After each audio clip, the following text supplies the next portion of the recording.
unexcused unless someone's heard otherwise. Alderperson Hall. Here. Alderperson Morissette. Here. Number 3, approval of the October 5th, 2021 and November 4th, 2021 regular meeting minutes. Move to approve both sets. I will second. Any further discussion? Seeing none, all in favor? Aye. All opposed? Minutes are approved. Number 4, new business, the Hudson Rotary River Dump. Do we have a representative on? Doesn't look like it. This is their annual. They didn't do it last year because of COVID, so they're once again doing it again. Jeff, do you have any issues with it this year? No, we worked it out. There was some things that we had to work out because we couldn't use the bathhouse, but we can use the pavilion immediately to the south of that, and that works for what they need. So we don't have any issues outside of that. Joyce, any questions? No, move to approve. Second, any further discussion? John, or I don't see Fire Chief on yet. John Mueller, any issues? Are you? No, Randy, sorry, I got on a little late, so I missed what the event was. Oh, no, we're good for that. We got the date in our calendar. We'll be there for it. Okay, good. Hate to not have you guys there just in case, the heart stops when you jump in. That's right. Yeah, no, we'll be there on the 30th, right? Yes, I believe so. Let me double check. Oh, no, that's a different event. February 5th, Saturday, February 5th. Still all good on your calendar? Yep, February 5th, 11 to 2. Got it. Okay. Yep. See no other questions? All in favor? Aye. All opposed? Motion carries. Second item is the Hudson Hot Air Affair. Is Ruth or Amanda taking the lead on this? I think that Ruth voted me by default. I can fill in. I can fill in for you, AJ, whenever you have a question or anything. Perfect. As we came previously, we discussed the event of Hudson Hot Air Fair. We are lucky enough to be able to do this every year, weather pending. Last year, weather threw us for a little bit more of a curve than what we've ever been used to, but we're a little bit more prepared this year. We will still be having the parade on Friday. We already have the parade permit for that. And then we will be doing our normal launch events at EP Rock. The big safety change this year is that we're going to have parking only on one side of the street. That's going to allow us for more room for snow and emergency vehicles to be able to get around us, and for our pedestrians to walk a little bit safer around the school. We will be coming up with which side of the road as it comes closer, as we've talked with you guys, and we'll be posting that as well. Will you be having only one-way traffic going around EP Rock also, no? Nope. So Joyce, that's a really great question. And we've discussed that in quite length. In the actual logistics of being able to do that with the amount of police presence that we would need and direction for traffic gets extremely complicated. And at this point in time, we don't think that it would really be beneficial to do that, that it would cause more of an issue than not. Okay. And we thought that by only parking on one side of the street, that's going to allow us to be able to have more room for movement, parking, and walking all together. Okay. And I'm assuming you worked, I think I saw an email about Mike Mraz saying he was okay with everything. Is that correct? Jeff, you too? Yeah, and Mike and I, we'll discuss what we feel is the best side of the road. I mean, shooting from the hip, it would seem to me that the inside portion of that block would be where we'd keep parking, just so that you don't have a bunch of people crossing the road to try and get to the event. And then make it no parking on the other end, but I'll finalize that stuff with Mike coming up, and we've got all the signs ready to go and everything like that. So Excellent. We've also discussed the weather. You know, if it's really warm out, this side closest to the school would need to be opened so the pilots can pull their baskets and their equipment into the field because of not being able to drive on it. So hopefully we don't get like 35 degrees and sunshine. So Okay. that's why we're kind of waiting until the week of the event to decide which side of the street, but the one closest to the school on the outside would be the best. But And- it's all kind of weather dependent on the temperatures. Are you notifying the neighborhood about the event and the parking? And because I know that was a concern, a couple years ago, wasn't it, Joyce? Mm-hmm. That So they weren't notified? Go We ahead. have drafted the letter Okay. already to go out. That'll be going out this next week, which is earlier than what we normally do because we wanted to give people a little bit more time, especially with closure of one side of the street. We want to make sure that everybody had time to be able to absorb that information and be able to make plans ahead of time. And if you noticed, we went from 13th Street up to Freer, down Hoyt, across on Summer, and then part of Nye. So we've expanded the one side of the street thing because a couple of those streets are really narrow, especially Nye. Especially when we have snow.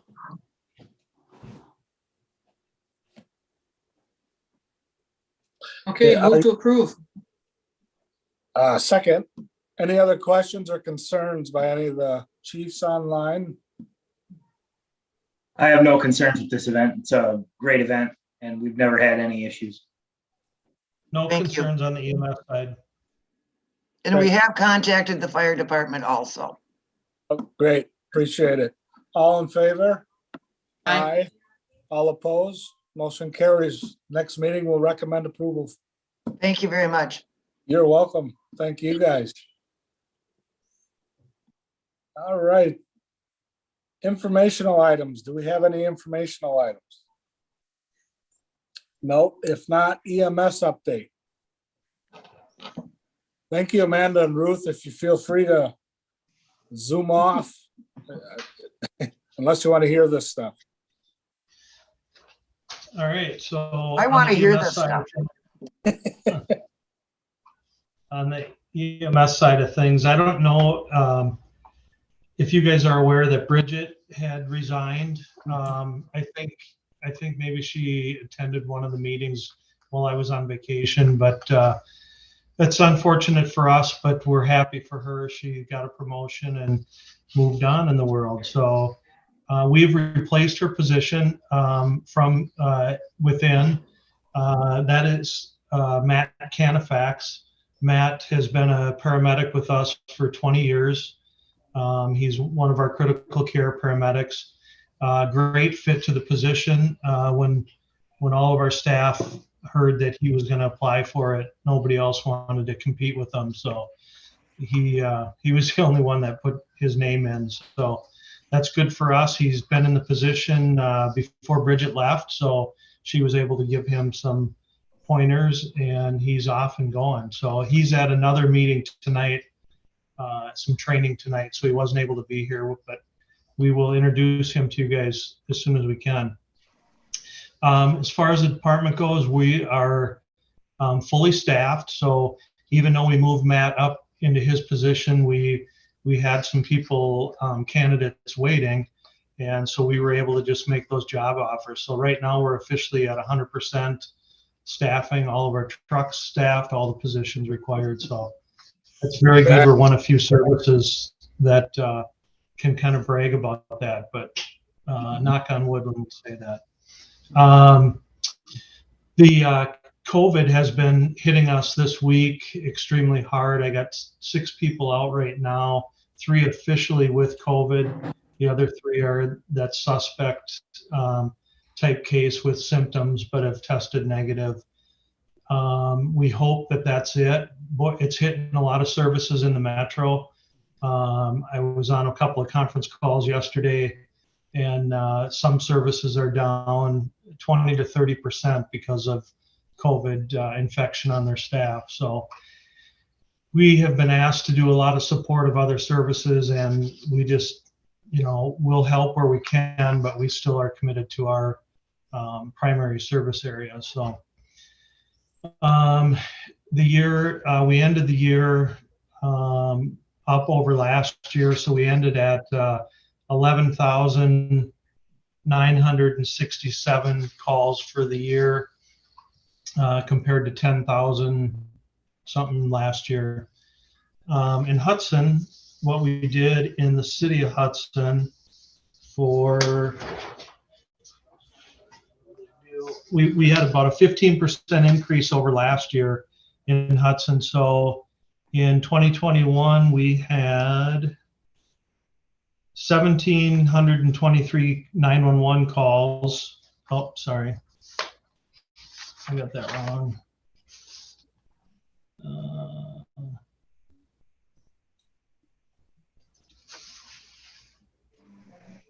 No, 1,314 911 calls.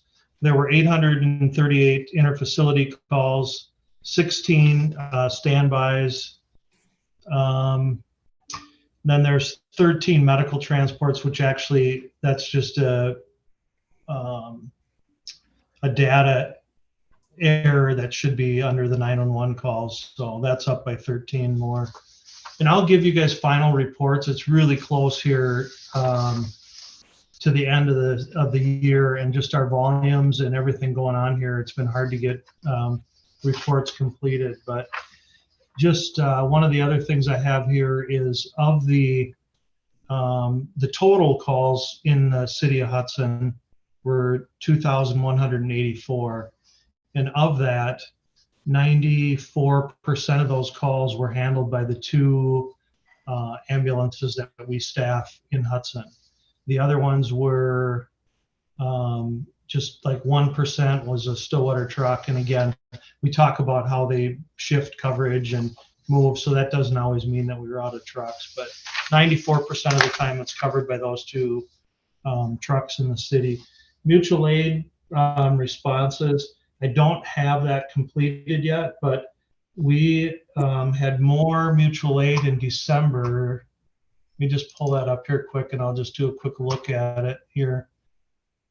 This is providing mutual aid rather than requesting mutual aid? No, this is for us requesting. Oh, requesting, okay. Yeah, so we had, well, we didn't have any in the city of Hudson in December. August was the big month. We had one in August, and that was it in August. So the rest, there was none in July, none in June. Again, I will have a final yearly report to you guys in probably the next meeting that we meet. Can give you a full annual report. So I don't know, do you guys have any questions for me? I had one quick one. If you're spitballing briefly, the 15% increase, what could you attribute that to COVID? What percentage of the 15? All of it? I don't know that I can. I don't think I can. I was trying to look here to see. I know interfacility transfers went up quite a bit. Let's see if this. So moving patients from hospital to hospital to open beds up? Yeah, so I'm going to just, let me look here quick. So interfacility went up 100 calls this year compared to last year. Actually 138 calls. And then 911 went up over 200 calls. So still the 911 side of things were busier. So that's the interfacility contributed a little bit to our increased volume, but not as much as the 911 side did. So Okay, I don't know if it's just the population over there is growing. There's more people traveling through, but again, our volumes that we're seeing, like the metro, are over the top. I know I sound like a broken record. I said that a lot last year, but I'll give you a quick example of some mutual aid calls we did last year. I reported to you guys that overall, all the mutual aid that we responded to last year was 638 calls. I haven't finished December yet, but the first week in December, we were at 800 mutual aid calls that we provided for other cities. If I add the cities that we did interfacility out of, would be New Richmond and River Falls, that number's 1,227. you doubled it. Yeah, we were under 800 last year. So what that means is everybody's seeing volumes that are much higher than we've ever seen before. They're having staffing issues. So anyways, it's a crazy world we're living in right now. With your interfacility transfers, have you been driving further for all of those because of filled up hospitals? Yeah, that's been an issue. So we've declined more of those transfers to outside. So we look at the 494, 694 loop of the Twin Cities. Anything outside of that needs my approval or Matt's approval before we'll do it. We don't do those transfers from 11 o'clock at night till 7 in the morning. That's just a flat out, no, we're not going to do it unless it's an emergency. So we did 2 of them in November, November, and those were surgery type cases that one needed to go to the Mayo, 2 of them to the Mayo Clinic for surgery. Specialized case, no one could do it. They were the only ones that could do it. Otherwise, we just can't afford to be sending an ambulance that far out of the area just because our volumes are so high. Right, having it tied up for 4 or 5 hours is.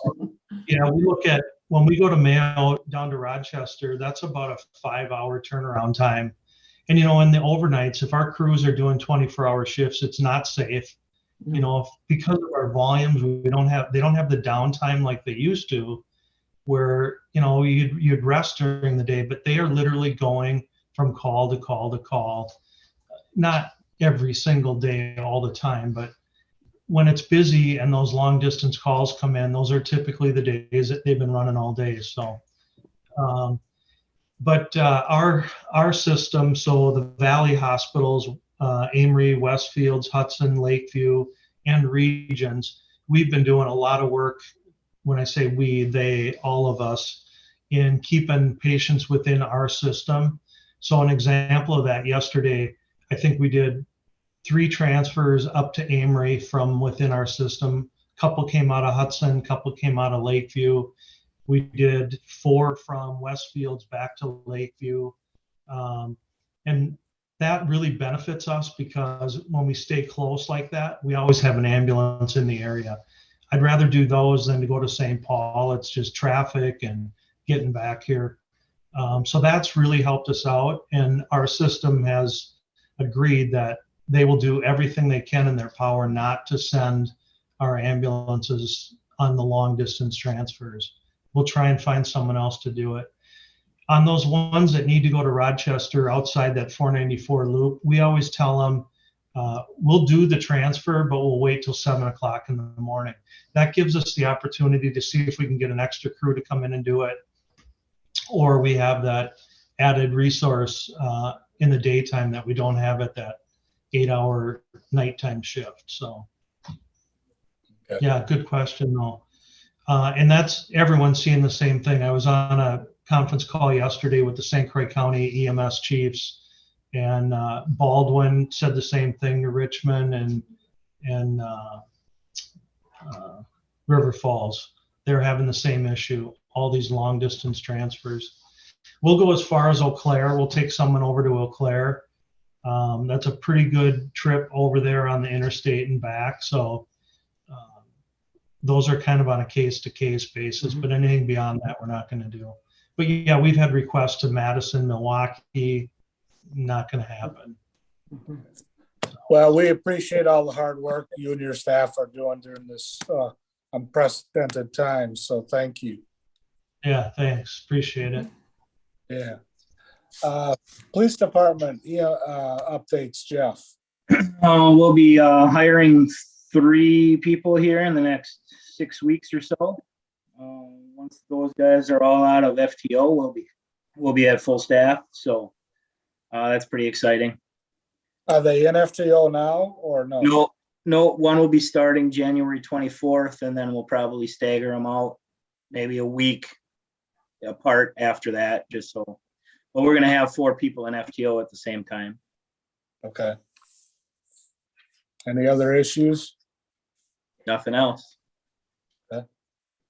Fire Chief St. Martin's not on. Any items for our next meeting? I have one. I'd like us to take a look at the stop sign coming in from Bear Road. I guess there's a bunch of issues happening with cars getting stuck at that stop sign we put there. Mhm. And then hopefully also I'd like to update on us with the CAD funding. Hopefully we'll be able to talk about that as well. Can you Once- invite Mike Moraz to the next meeting so that he can be there for the Bear Road discussion or Or Dean, Jean? Mhm. What's Yeah, the other either thing one. you were talking about, Randy? the CAD funding for the dispatch, because hopefully we'll have a idea of where we are with those government fed funds that me and John have been working on. And then we can roll out more information hopefully then, once we know for sure. So you want Terry and Brent there again for discussion on that, or? Let's play that by ear. I don't want to waste their time if we're just gonna talk about the same stuff over. I want to make sure we've got something concrete. Okay, well, send me something so I can put an issue sheet together. We'll do. Okay. Anything else, Joyce? Can't think of anything. All right, Move to adjourn? second, all in favor?